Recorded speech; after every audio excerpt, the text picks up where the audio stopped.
আসসালামু আলাইকুম। আবারও এনসিপি এবং বিএনপি কিন্তু মুখোমুখি হচ্ছে।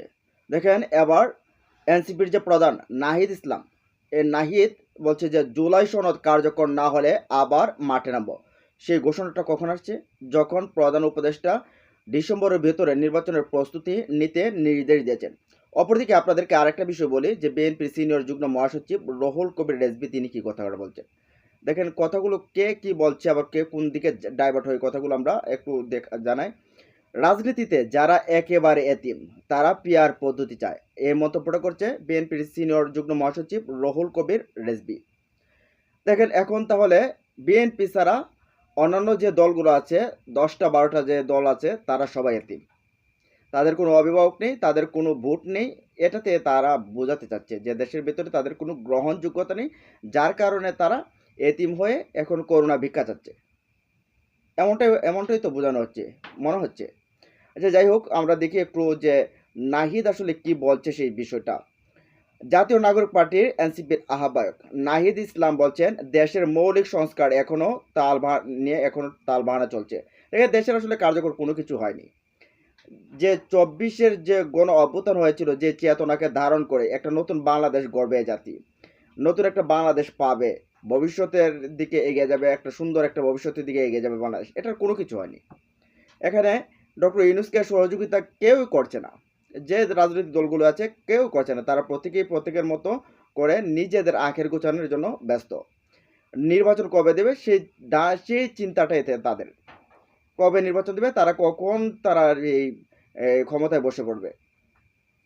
তো যাই হোক, তারপরে তিনি বলছেন যে যদি এই ঘোষণাপত্র এবং জুলাই সনদ 3 আগস্টের মধ্যে জুলাই সনদ ঘোষণাপত্র এবং জুলাই সনদ কার্যকর দেখতে চায়, সরকার যদি এই সময়ের মধ্যে এটি দিতে ব্যর্থ হয় তাহলে সারা দেশে ছাত্র জনতার সঙ্গে নিয়ে আবার আমরা মাঠে নামবো। এটা মাঠে নামা দরকার। দেখেন বলছিল যে 1 মাসের মধ্যে দেবে, 1 মাস গেল, জুন মাস গেল, জুলাই যাচ্ছে। এই তারপর তাল বাহানা, এই আসিফ নজরুলটা কই? আসিফ নজরুল না বলছিল যে 1 মাসের মধ্যেই দিয়ে দেবে? কই বলছিল, কথার তো কোনো দাম নেই। কেন হচ্ছে না?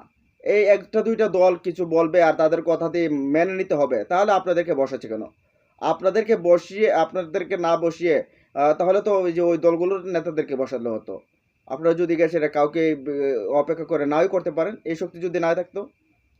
ফখরুদ্দিন মনির সরকারের তো যে শক্তি ছিল, আপনাদের তো গণ অভ্যুত্থানের একটা শক্তি, গণ অভ্যুত্থানের আপনার ফসল আপনাদের তো বাংলাদেশের ইতিহাসে এরকম পাওয়ারফুল তো সরকার হওয়ার কথা না। এই এই শক্তি পেয়ে কিন্তু আপনারা কি করছেন? কোনো কিছু করতে পারছেন না। 3 আগস্ট আমরা ঢাকায় শহীদ মিনারে থাকবো। তারপর তিনি আরো বলেন দেশের কোনো আধিপত্য ও আগ্রাসনের বিরুদ্ধে বাংলাদেশপন্থী একটি রাজনীতি দাঁড় করাতে হবে। আমাদের বাংলাদেশকে একটি নতুন করে গড়ে আমাদের ফেসিস্ট ইজমের সঙ্গে জড়িতদের বিচার, মরুসংস্কার, একটি নতুন সংবিধান প্রয়োজন। বুঝতে পারছি যে নতুন সংবিধান এই যে মুজিববাদী সংবিধান, এই সংবিধান দিয়ে কিন্তু আপনি যাই বলেন না কেন ফেসিস্ট তাড়াতে পারবেন না। এদেশের ভেতরে আবারও ফেসিস্ট তৈরি হবেই। এই সংবিধানকে রেখে এখন আপনার জিনিস, ধরেন আপনার ছাদের উপর একটা টাঙ্কি আছে, এখন টাঙ্কির ভেতরে একটা ইঁদুর পচা রয়েছে। এখন ইঁদুর পচা যদি টাঙ্কির ভেতরে ইঁদুর পচা রেখে এখন আপনি নিচে যে আপনার এই কল রয়েছে সেটাকে যদি মূর্ছা দিয়ে পানি দিয়ে আপনার কুলি করেন আর বিসমিল্লা বিসমিল্লা বলেন, তাহলে কি পবিত্র হবে? সম্ভব না, কারণ ওইখানেই তো সমস্যা। কিন্তু মেন জায়গায় এই সংবিধানই যখন সমস্যা, তখন এই সংবিধানকে রেখে তখন আপনি সংস্কার করবেন, আপনি নতুন বাংলাদেশ করবেন, নতুন কিছু করবেন, ফেসিস্ট দূর করবেন, এগুলো আসলে কোনো কাজে না। এগুলো জাস্ট একটা ভুয়া কথাবার্তা ছাড়া আর কোনো কিছুই না, আমার কাছে মনে হচ্ছে না। তো যাই হোক, তারপরে রুহুল কবির রিজভী সাহেব যে কথাগুলো বলছেন, তিনি বলছেন যে পিআর পদ্ধতি, দেখেন পিআর পদ্ধতি যদি হতো তাহলে 33% ভোট পেয়েছিল কিন্তু এই বিএনপি 2008 সালে, সেখানে 99টা সিট পেত, তারা মাত্র পেয়েছিল 30টা। আর বিএনপি আওয়ামী লীগ পেয়েছিল সম্ভবত 49 না 39% জানি। এই ভোট পেয়ে তারা পেয়েছিল 230টা, যেখানে 49% পেলে মাত্র 147টা ভোট আসন পেত। কিন্তু তারা, কারণ এখন দেখছে আওয়ামী লীগ মাঠে নেই, বড় দল তারা, তার কারণে বড় দল হওয়ার কারণে এই বিষয়টা মানতে চাচ্ছে না। প্রত্যেকটা বড় দলে চায় না যে তাদের এগেনস্টে একটা শক্তিশালী প্রতিপক্ষ দাঁড়াক, একটা শক্তিশালী প্রতিপক্ষ এই সংসদে যাক, শক্তিশালী একটা বিরোধী দল কিন্তু সংসদে এটা চায় না, যার কারণে তারা এই কথাগুলো বলছে।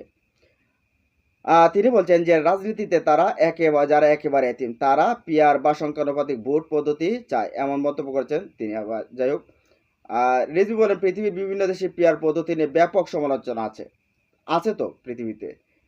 বাংলাদেশের মানুষ এটা সম্পর্কে কোনো ধারণা নেই, এটাকে নিয়ে এসে আসা হচ্ছে, আসা দরকার। এই দেশে যদি ফ্যাসিস্ট তাড়াতে হয় তাহলে এই পিয়ার পদ্ধতি ছাড়া এদেশের ভিতরে আপনি যতই যাই কর না কেন আপনার ফ্যাসিস্ট তাড়াতে পারবেন না, স্বৈরাচার রোধ করতে পারবেন না। তিনি বলে আপনার এলাকায় কোন লোক প্রতিনিধিত্ব করবে, কোন লোক দিন রাত কাজ করবেন সেটি দেখে আপনি তাকে ভোট দিবেন, কিন্তু পিয়ার পদ্ধতি হলে আপনার পছন্দের প্রার্থী নয় বরং আপনার প্রতিনিধি ঠিক করে দেবে দল, এটা কোনো গ্রহণযোগ্য প্রতিনিধি। তাহলে কি একটা দল যখন প্রতিনিধি ঠিক করে দেবে তখন কি এই প্রতিনিধি কি চোর ছেঁচড়া চামার এগুলোকে কি এনে দেবে? কোন রাজনৈতিক দল কি চাইবে যে চোর ছেঁচড়া এই যে এই লক্ষ লক্ষ কোটি টাকা যে পাচার করেছে এরকম চোর ছেঁচড়া এনে প্রার্থী বানাবে? কথার তো লজিক একটা থাকা দরকার যে ওই এলাকার প্রার্থী পছন্দের প্রার্থী সেরা তারা যাদেরকে বাছাই করছে না, ওইখানে যে ক্যান্ডিডেট ছিল তাদের ভিতরে এক দুজন যারা যোগ্য তাদের ভিতরে কি একজন তো করা হোক, সেটা তো আছে, তারা তো যোগ্য লোক। 300 আসনে যদি প্রার্থী দেওয়া হয় 300 আসনের প্রার্থী তো যোগ্য লোক থাকবে, নাকি এখানে চোর ছেঁচড়া চামার এগুলোকে এনে দেওয়া হবে? বুঝতে পারছি না কি বলছেন।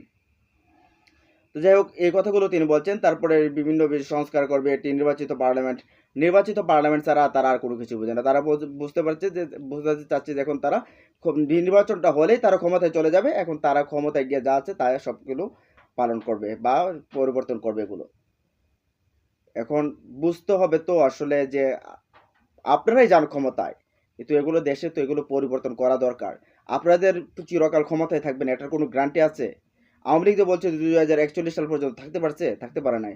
যদি নতুন করে কেউ যদি ফেসিস্ট হতে হয় তা আবারও যে এই জাতি যখন রক্ত দেওয়া শুরু করেছে, রক্ত দেওয়া যখন শিখে গেছে, তারা যে আবার মাঠে নামবে না, আবার যে গণ অভ্যুত্থান ঘটাবে না, এটার কোনো নিশ্চয়তা আছে? সবকিছু চিন্তা করা দরকার। তো যাই হোক এই যে বিষয়গুলো এই বিষয়গুলো নিয়ে আপনাদের মতামত কি আসলে জানিয়ে দিন কমেন্ট বক্সে। ভালো থাকুন, সুস্থ থাকুন, আল্লাহ হাফেজ।